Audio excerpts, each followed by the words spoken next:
ខេត្តកពតនៅឆ្ងាយពីពេញម៉ានេះជីតែ2ម៉ោងជាងឯងមកដល់ឡៃហើយទេសភាពនៅក្នុងខេត្តកពតពិតជាស្រស់ស្អាតមែនទែនមានរមណីយដ្ឋានដ៏ស្រស់ស្អាតបែបធម្មជាតិហើយក៏ដូចជាមានចំការជាច្រើនផងដែរបន្លែផ្លែឈើជាច្រើនល្បីៗឆ្ងាញ់សិតតែចេញពីខេត្តកពតដែរអញ្ចឹងថ្ងៃនេះមកលេងកពតជាមួយខ្ញុំទាំងអស់គ្នាដោយសារតែនៅក្នុងកំឡុងពេលធ្វើដំណើរហ្នឹងពេលវេលាដែលសប្បាយជាងគេគឺជាពេលវេលានៅលើឡានហ្នឹងហើយព្រោះអីពួកយើងគឺ party នៅលើឡានហ្នឹងហ្មងអញ្ចឹងនេះគឺជាដំណើរកម្សាន្តលក្ខណៈ company trip ហើយចង់និយាយថាពិតជាសប្បាយខ្លាំងមែនតែនហ្មងតែជិះទៅដល់ហ្នឹងគឺឈប់ចង់100តង់ហើយចាអញ្ចឹងនេះគឺជាទស្សនវិជ្ជានៅតាមផ្លូវដែលពួកខ្ញុំត្រូវតែធ្វើដំណើរទៅរកចំការម្រេចហើយនៅតាមផ្លូវហ្នឹងគឺមានភ្នំស្រស់ស្អាតមែនតែននៅតាមផ្លូវមានទឹកមានចំការតារ៉េតមានអីអញ្ចឹងណាពិតជាតំណងមែនតែនប៉ុន្តែគួរសោកស្ដាយមែនតែនដែលបានចុះថតនៅតាមទឹកអស់ហ្នឹងព្រោះយើងត្រូវប្រញាប់ទៅឲ្យដល់ចំការម្រេចឥឡូវយើងបានមកដល់កន្លែងចំការម្រេចហ្នឹងហើយនេះគឺជាទស្សនវិជ្ជាទាំងមូលនៅក្នុងចំការម្រេចហ្នឹងពិតជាធំស្អាតមែនតែនអញ្ចឹងនៅព័ទ្ធជុំវិញចំការម្រេចហ្នឹងគឺជាព្រៃឈើពណ៌បៃតងខ្ចីស្រស់ស្អាតមែនតែនហើយចំការម្រេចនេះអត់ដឹងថាប្រហែលហិកតាប៉ុន្តែយើងមើលទៅគឺធំខ្លាំងណាស់ហើយពេលមកដល់ចំការម្រេចនេះហើយបងប្អូនទាំងអស់គ្នាកុំភ្លេចមកសាកម្រេចមកភ្លក់ម្រេចមកភ្លក់តំណាប់ផ្លែឈើជាដើមនៅហ្នឹងណាហើយថ្ងៃដែលខ្ញុំមកនេះមេឃអំណោយផលមែនតែនគឺតិចអត់សូវក្តៅខ្លាំងទេនិយាយទៅគឺប្រហែលជាចាញ់សម្រស់ក្រុមខ្ញុំហើយមើលទៅព្រោះមកដល់4ឡានហ៎មកស្មានតែក្តៅអត់ក្តៅផងមកលុប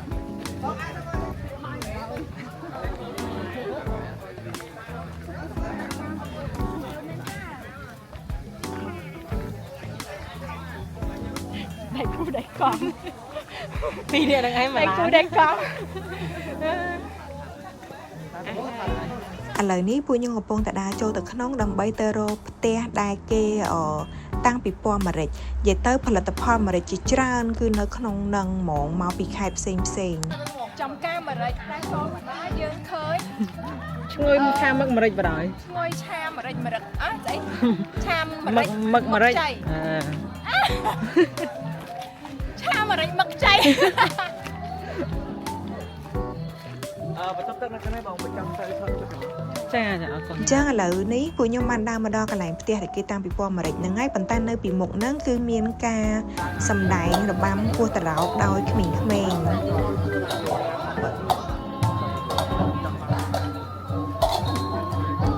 ឥឡូវមុននឹងឡើងទៅលើដើម្បីមើលផលិតផលម្រេចផ្សេងមើលទស្សនវិជ្ជានៅជុំវិញនឹងសិនគឺកន្លែងហ្នឹងមានកន្លែងថតរូបឲ្យស្អាតជាច្រើនមែនតើនិយាយទៅបើសិនជាមានពេលវេលាច្រើនណាគឺល្អអានេះគេហៅគេអញ្ចឹង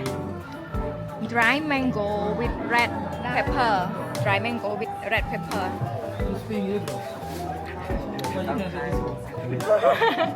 គេបង review ទៅពេលនេះ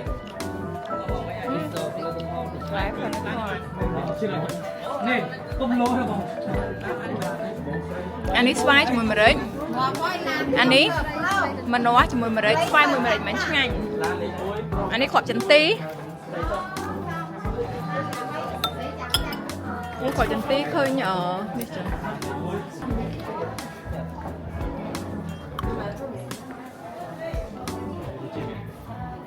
អញ្ចឹងនៅខាងមុខហ្នឹងគេមានដាក់អីឲ្យយើងភ្លក់អញ្ចឹងណាមានស្វាយជាមួយនឹងម្រេចយើងគិតថាស្វាយផ្អែមហើយលាយជាមួយម្រេចហិលប្រហែលជាអត់ឆ្ងាញ់ទេណោះប៉ុន្តែអត់អីអ្នកទាំងអស់គ្នារសជាតិគឺឆ្ងាញ់ហើយមកដល់ខាងមុខទៀតគឺមានផលិតផលម្រេចជាច្រើនមានម្រេចខ្មៅម្រេចសម្រេចក្រហមអីអញ្ចឹងណាហើយ packaging របស់គេគឺស្អាត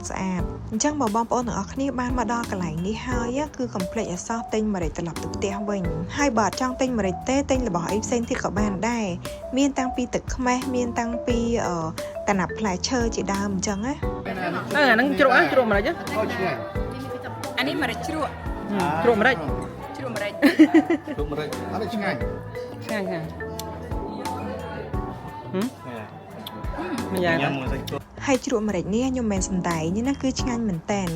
យើងញ៉ាំជាមួយនឹងសាច់គោអាំងគឺត្រូវហ្មងហើយចេញពីកន្លែងម្រេចហ្នឹងទៅឡើងទៅខាងលើមានកន្លែងថតរូបស្អាតមែនតែនមានជាលក្ខណៈស្ពានកញ្ចក់ហើយគេមានលក់កាហ្វេមានលក់ការ៉េមម្រេចអីអញ្ចឹងណាប៉ុន្តែសោកស្ដាយមែនតែនដោយសារពេលវេលាខ្លីពេកអញ្ចឹងគឺខ្ញុំអត់បានទៅភ្លក់ហើយក៏បានទៅថតរូបកន្លែងហ្នឹងដែរនេះសម្បីតែកំប៉ុងម្រេចគេក៏ស្អាតដែរហើយសំខាន់មានកូនត្បាល់ខ្ជូតណាតុក អូ អានឹងទឹកខ្មេះតែយើងតាមមានហ្នឹងឥឡូវខ្ញុំមកភ្លក់ទឹកណាចេះអសគេមានអសខ្មែរ Morning Boost នឹងមិនដឹងស្អីទេតែបន្ថែមថាពលដាក់តែបន្ថែមថាពលធ្វើអំពីអត់ដឹងមកឥឡូវមកភ្លក់វិញអញ្ចឹងឆ្ងាញ់សាកមើលអត់ហើយណាថតហើយឆ្ងាញ់ដែរទឹកមកណាឆ្ងាញ់នេះខ្ញុំភ្លក់មិញហ្នឹងឆ្ងាញ់តែសុខភាពអញ្ចឹងឥឡូវនេះដល់ពេលវេលាដែលពួកខ្ញុំត្រូវទៅវិញហើយគឺឡើងឡានដើម្បីទៅរកកន្លែងញ៉ាំអាហារថ្ងៃត្រង់ម្ដងនិយាយទៅឡានពួកខ្ញុំមកឡេតដល់ពេលអញ្ចឹងទៅចូលចកាអាមេរិកបានតែមួយផ្លែតអត់សូវបានដើរលេងថតរូបច្រើនកន្លែងម៉ានេះអញ្ចឹងបើសិនជាបងប្អូនទាំងអស់គ្នាបានមកលេងចកាអាមេរិកហ្នឹងកុំភ្លេចដើរទៅឲ្យសពកន្លែងនិយាយទៅត្រូវតែប្រើពេលវេលានៅកន្លែងហ្នឹងឲ្យរៀងច្រើនបន្តិចដោយសារតែកន្លែងហ្នឹងធំបើសិនជាបងប្អូនទាំងអស់គ្នាមកពេលខ្លីពេលដូចខ្ញុំអញ្ចឹងគឺអាចដើរបានសពកន្លែងទេអញ្ចឹងប្រហែលជាម៉ោង11ព្រឹកហ្នឹងគឺពួកខ្ញុំធ្វើដំណើរចេញពីចកាអាមេរិកដើម្បីទៅរកកន្លែងញ៉ាំអាហារថ្ងៃត្រង់ដឹងតែនៅកន្លែងណាកន្លែងដែលមានទេសភាពដ៏ស្រស់ស្អាតមានទឹកមានព្រៃឈើពណ៌បៃតងអញ្ចឹងណាអាចអង្គុយ relax បានអញ្ចឹងកន្លែងហ្នឹងគឺជាកន្លែងណាដឹងឯងបងប្អូនទាំងអស់គ្នានិយាយប៉ុណ្ណឹងហើយមិនដែរបងប្អូនអត់ស្គាល់ទៀតទេមែនទេកន្លែងហ្នឹងគឺជាដូងទេបងប្អូនទាំងអស់គ្នាណាគេក៏ស្គាល់ដែរឲ្យតែមកដល់ដឹងតែទៅរកកន្លែងដូងទេហ្នឹងហើយអញ្ចឹងទីទៀតយើងទៅជួបគ្នានៅដូងទេទាំងអស់គ្នាអញ្ចឹងនេះគឺជាច្រកចូលនៅកន្លែងដូងទេហ្នឹងនៅអមសងខាងគឺមានលក់របស់ញ៉ាំជាច្រើនអញ្ចឹងបងប្អូនទាំងអស់គ្នាមកដល់នេះហើយកុំភ្លេចទិញត្រឡប់ផ្ទះវិញណាយកផ្ញើអ្នកផ្ទះផងមកដល់កពតហើយកុំថាអត់បានអីទៅផ្ទះវិញសោះកំពុងតែធ្វើដំណើរទៅរកញ៉ាំអាហារថ្ងៃត្រង់ម៉ោងឡើង12ជាងទៅមកដល់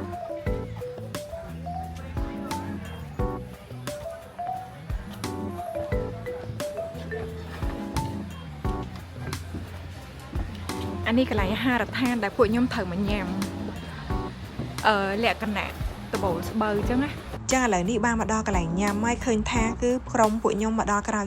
គេឡើងចូលតុញ៉ាំបានពាក់កណ្ដាលហើយនេះពួកខ្ញុំទឹកមកដល់និយាយទៅកន្លែងញ៉ាំអាហារនេះគឺ fresh ហ្មងមើលទៅខាងក្រោមគឺឃើញទឹកឃើញទេសភាពដ៏ស្រស់ស្អាតញ៉ាំអាហារឆ្ងាញ់ខ្លាំងហ្មងអញ្ចឹងមុខម្ហូបថ្ងៃនេះមានក្តាមមានញាំមាន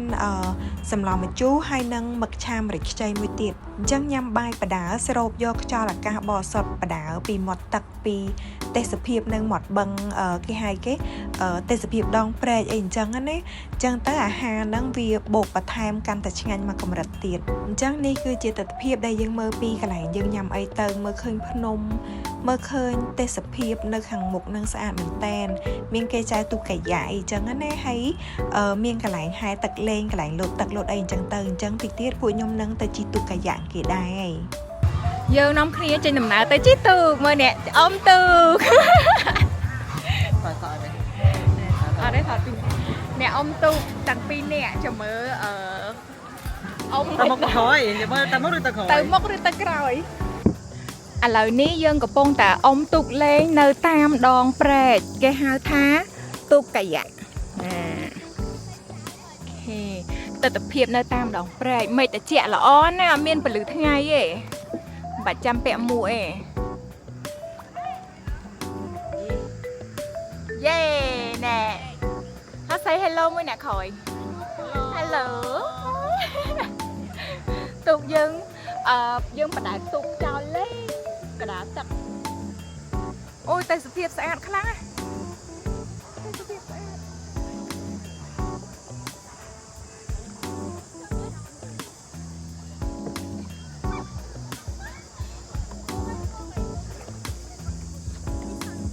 យ៉ាត់មកគ្នាយើងទៅណាទៅណីបងអត់ដឹងទៅណាឃើញថាអ្នកដែលមកចែវទូកលេងនៅនេះគឺក៏មិនខុសពីខ្ញុំហ្មងដែរចែវលេចកាតជើងត្បូងវិលផងអីផងទៅមុខទៅក្រោយហើយខ្ញុំភ័យមែនតើឲ្យតែទូកគេមកចិត្តម្ដងខ្ញុំភ័យខ្លាចតែគេបុកទូកខ្ញុំឯងព្រោះខ្ញុំអត់ដឹងកិច្ចទៅណារួចហ៎អញ្ចឹងនៅពេលដែលពួកយើងអុំទូកមករៀងឆ្ងាយទៅបន្តិចទៅគឺឮសូរសលេងសัตว์តិចហើយនឹងឮសូរសលេងទឹកសលេងខ្យល់មកមានអារម្មណ៍ថាពិតជាស្រស់ស្រាយមែនតើហើយយើងធ្វើការហត់មួយឆ្នាំពេញហើយអញ្ចឹងមួយឆ្នាំយើងមក relax ម្ដងអញ្ចឹងទៅពិតជាធ្វើឲ្យ release អស់ stress របស់យើងហ្មងណាអញ្ចឹងឆាកជីវិតរបស់មនុស្សយើងគឺមានតែប៉ុណ្ណឹងមានអីក្រៅពីធ្វើការរលុយហើយបន្ទាប់មកទៀតនាំគ្នាមកដើរលេងដើម្បី release នៅអ្វីដែលយើងហត់នឿយក្នុងរយៈពេល1ឆ្នាំពេញហ្នឹងនិយាយទៅពេលវេលាដែលដើរលេងហ្នឹងគឺយើងត្រូវតែ enjoy ឲ្យអស់ចិត្តហ្មងត្រូវលេងអីលេងត្រូវញ៉ាំអីញ៉ាំអញ្ចឹងទៅកុំមកដើរលេងហើយយើងនៅតែនឹងទូរស័ព្ទនៅតែនឹងមកកន្លែងអត់ enjoy មួយគេអញ្ចឹងមកដល់ក៏អត់សុបាយអត់ release អីដែរអញ្ចឹងដូចពួកខ្ញុំចេះចាមកអុំទូកហើយត្រឡប់ទៅផ្ទះវិញឈឺខ្លួនប៉ុន្តែអត់បញ្ហាពួកអីយើងបានសុបាយចិត្តហើយទឹកនៅដងព្រែកនេះគឺជ្រៅគឺបងប្អូនទាំងអស់គ្នាអញ្ចឹងបើសិនជាបងប្អូនទាំងអស់គ្នាអត់ចេះហែលទឹកទេគឺសុវត្ថិភាពសំខាន់មែនតើពាក់អាវពោងឲ្យជាប់រឹបវាឲ្យតឹងកុំចេះតែងើបឈរអីផ្ដេសផ្ដាស់លើទូកឲ្យសោះ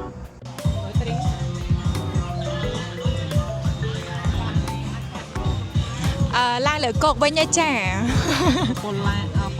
ពលឡានអ្នកជិះទូក2នាក់មិញហ្នឹងគឺពលទូកទាំង2នាក់និយាយទៅចៅខ្លួនអ៊ំអីគេអ៊ំខ្លួនឯងអីខ្លួនឯងពលខ្លួនឯងឥឡូវគឺឡើងមកលើ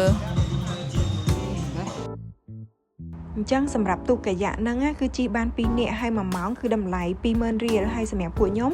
ជិះបានតែកន្លះម៉ោងឯងវិលមុខពេកអញ្ចឹងទៅក៏នាំគ្នាឡើងគោកវិញអញ្ចឹងយើងមកអង្គុយលេងនៅមាត់ឆ្នេរបន្ទាប់មកយើងហៅអីញ៉ាំអញ្ចឹងទៅអញ្ចឹងថ្ងៃហ្នឹងពួកខ្ញុំនឹងញ៉ាំទឹកកកឈូកមកញ៉ាំទឹកកកឈូកកកឈូក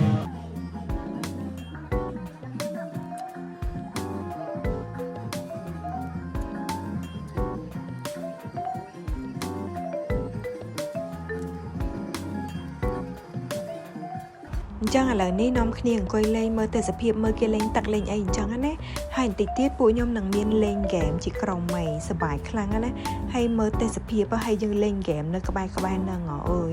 សប្បាយសាហាវហ្មងគ្នាច្រើន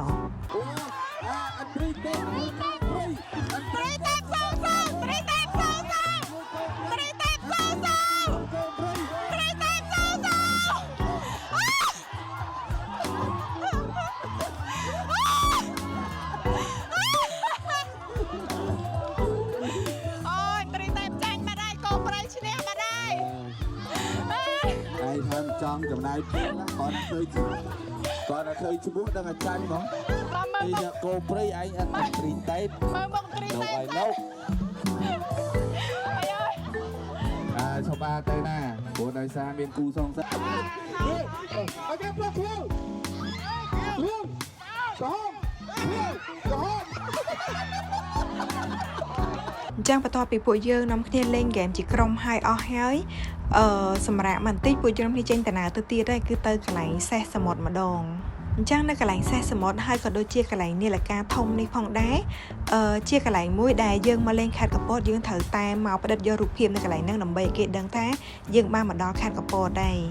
ឥឡូវនេះដើរមកថតរូបលេងកំពុងតែចង់ថតសេះសមុទ្រសោះបែរជាជាប់ប្រុសស្អាតមួយនេះចង់និយាយថាធីមថ្ងៃនេះគឺពោពេញទៅដោយប្រុសស្អាតស្រីស្អាតហ្មងណាហើយអញ្ចឹងតិចទៀតពួកខ្ញុំទាំងអស់គ្នានឹងមានការថតរូបជួបជុំគ្នានៅកន្លែងហ្នឹងបន្ទាប់ពីជួបជុំគ្នាហើយអស់យើងនាំគ្នាធ្វើដំណើរបន្តទៅទៀតដែរគឺយើង